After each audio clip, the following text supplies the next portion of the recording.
The fighting on September the 27th had broken the Canal du Nord line and the German Marquion line, and the Canadians had stormed through Bourlon Wood over here, and they were crossing these fields going towards Cambrai. On the 28th, new troops came up to relieve the tired ones, and they continued their attack against the German position called the Marcoing line.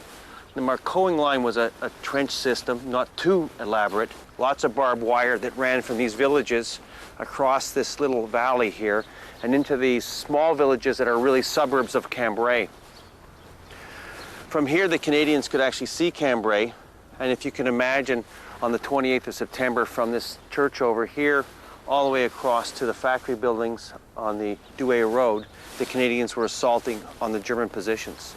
The problem was the Germans were inside these little villages here, and they had fortified all the villages, and they put up barbed wire, and basically the Canadians didn't know where they were. They didn't have the proper maps or reconnaissance to help them with the attack. They had outstripped a lot of their artillery, and now it was getting very difficult for them to break through to Cambrai. And in fact, this is where Canon Scott's war ends, where he's watching the spires of Cambrai like we are now, and he's actually wounded. And that's the end of him for the war. Suddenly, there was a tremendous crash in front of us. A lot of earth was blown into our faces, and we both fell down. I'd been wounded in both legs, and from one I saw blood streaming down from my buddies. The chaplain of the 10th Battalion, who happened to be standing in the sunken road, got some men together quickly and came out to our help. I was carried off immediately to an ambulance in the road and placed in it with 4 others, one of whom was dying. Our journey lay through the area over which we had just made the great advance. Through the open door at the end of the ambulance as we sped onward, I could see the brown, colorless stretch of country fade in the twilight and then vanish into complete darkness. And I knew that the great adventure of my life, among the most glorious men that the world had ever produced, had come to an end.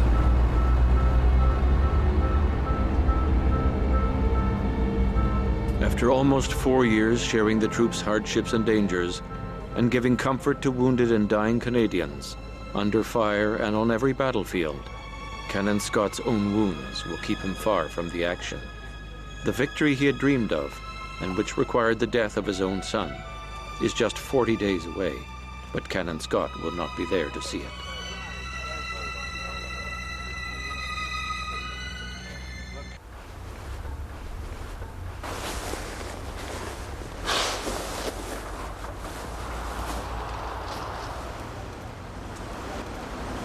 We're in the Hotel de Ville of Cambrai, overlooking the Grand Place, where the Canadians marched on October the 9th, 1918. Some of the most famous photographs from the period are the Canadian troops coming in here, the 3rd Division men who had crossed the canals and found themselves into the square here. They walked around here, and of course the whole thing is on fire. So the city itself hadn't been damaged so much from the war, but the Germans, who were seeking retribution and to destroy everything they possibly could, had just torched the place.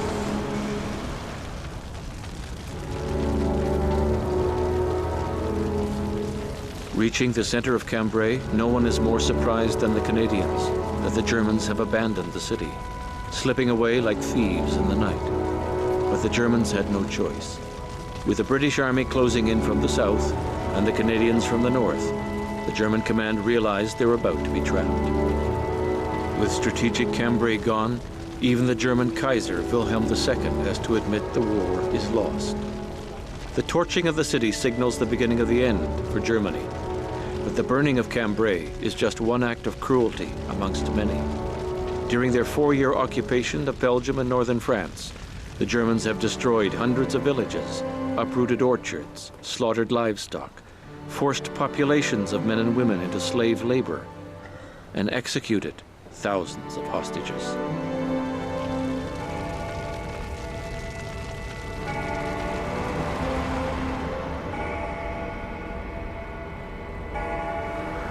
After Cambrai, you're talking about the 9th, the 10th, 11th of October, there was no timeout.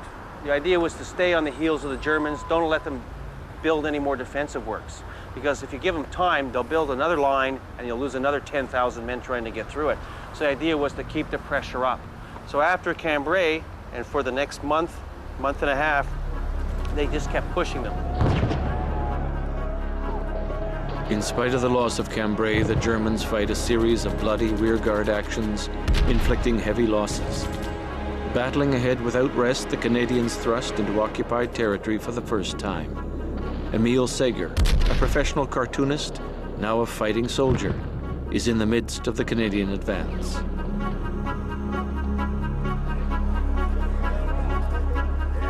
Our first inhabited French town. As we entered, the street was empty. The Germans, we were told later, had warned the people to stay in their cellars. Soon, faces peered from windows. Then, in an instant, the villagers began to pour from the doorways, singing and shouting, "Vive les Canadiens!" Children danced. Old women rushed out with mugs and steaming pots of ersatz coffee and slices of brown bread. It was about all they had, but they insisted on sharing it with us.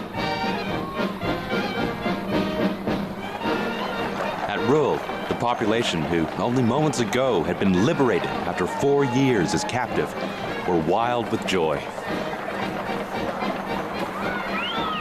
They embraced hundreds of us at random. Even the commanding officer did not escape the kisses. Corporal Victor Wheeler. Advancing north, the Allies find the roads blocked with thousands of refugees, just as the German command had planned. To slow down the Allied advance, German soldiers deliberately destroyed the population's homes and sources of food.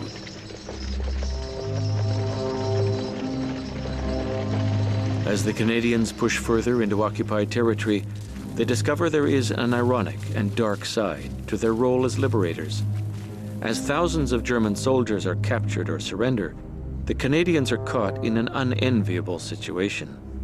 Having fought for 4 years to protect the French and the Belgians from the Germans, Canadian soldiers like Will Byrd now find it is the Germans who need protection. We saw a man running at top speed. He was bareheaded and without a tunic, but his gray trousers and boots told us he was a German officer. We watched. Women came running from the village, and men. Some of the women were carrying pitchforks. The German slowed, seemed to stagger, glanced around wildly, started off again, and suddenly was surrounded. We could see clubs being used, and pitchforks.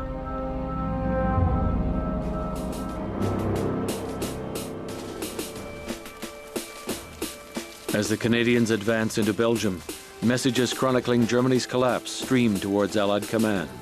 Lille and Ostend are now in our hands. The Hun evacuated Douai in the night. 1st Division walked right in.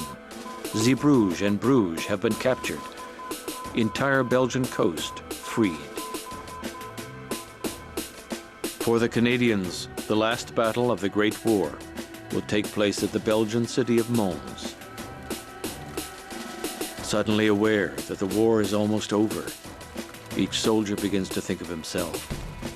Nobody wants to be the last man to die.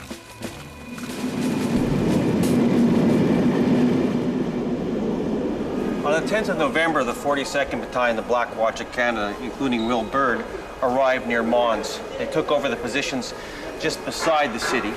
They were preparing for a nice, easy rest until the armistice, when they received word from the Canadian Corps, coming from Arthur Currie, the commander, that they would be asked to move on Mons. The men were very unhappy about this, but nonetheless they followed their orders. They figured the war was just about over and this was not required. But on the night of November the 10th, just south of this train station, D Company of the 42nd Battalion and Will Byrd made their move on Mons. And it was going to be the final action of the Canadian Corps in the Great War.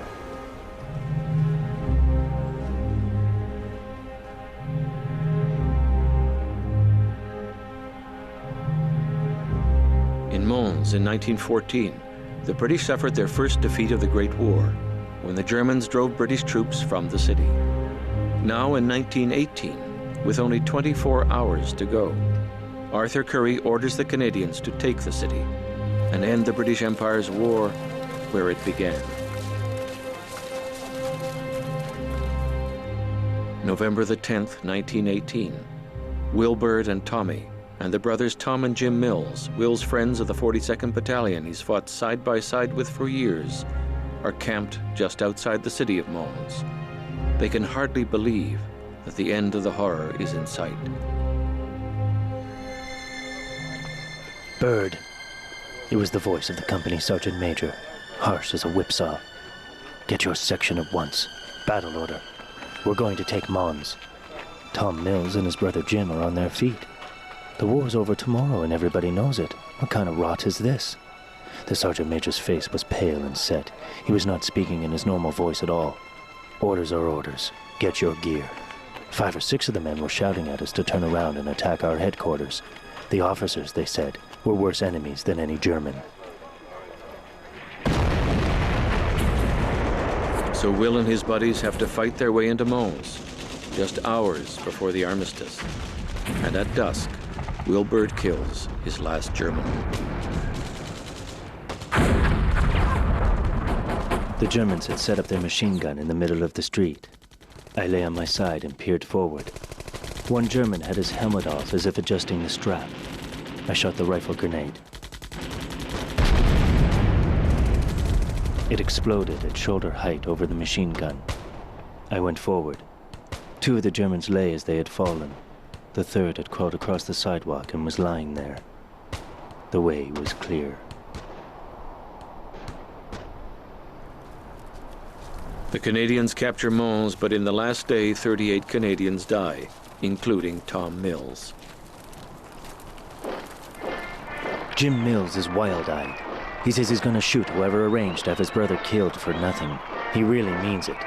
He's hoping Curry comes here today. If he doesn't, he's gonna shoot the next higher up. He says his brother was murdered. An officer says, take Jim and get him drunk. So drunk he won't know anything for 24 hours. Then it'll be too late. And he'll forget all about it. It was not likely that Jim Mills and the others would forget their friends and their brothers, who had died in what would be the last day of the Great War.